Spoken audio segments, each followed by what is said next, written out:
Nicola Sturgeon has accused Brexit supporters of lying at the launch of a document. There is a candor to the report. That is a refreshing change to the fictions peddled by the Brexiteers. Nicola Sturgeon. In 2015, after Scotland voted against independence milliseconds, Sturgeon said she would not propose another referendum during this Parliament, which runs potentially until 2021. SHE now appears to be proposing another referendum.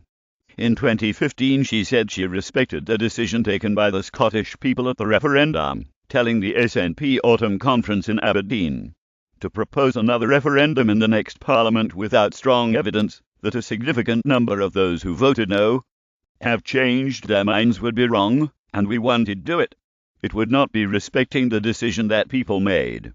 It is unclear how the First Minister is gauging whether 5.5 million Scots have currently changed their minds or not on independence.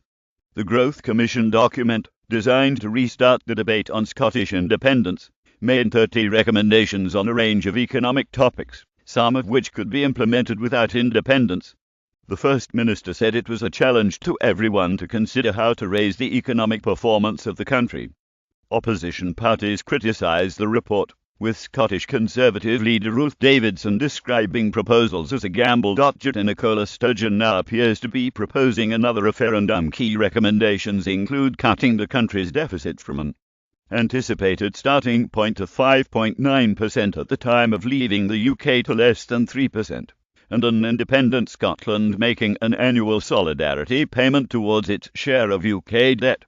Scotland could also keep the pound for a period after independence, the Commission said, although the country could move to a new currency when 6 economic tests are met. Writing in The Scotsman, Ms. Sturgeon said, "There is a candor to the report. That is a refreshing change to the fictions peddled by the Brexiteers.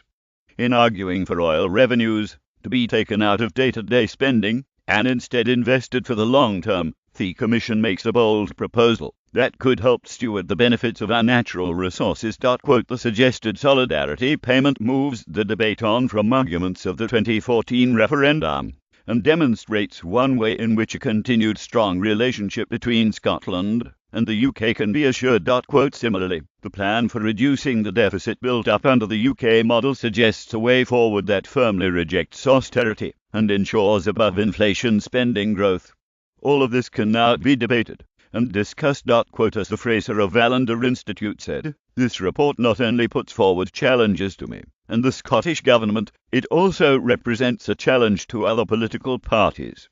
They too need to set out their vision for Scotland and how they seek to deliver economic prosperity in the years ahead. We will now listen to the views of Civic Scotland, trade unions, the business community, third sector and most importantly to people across the country.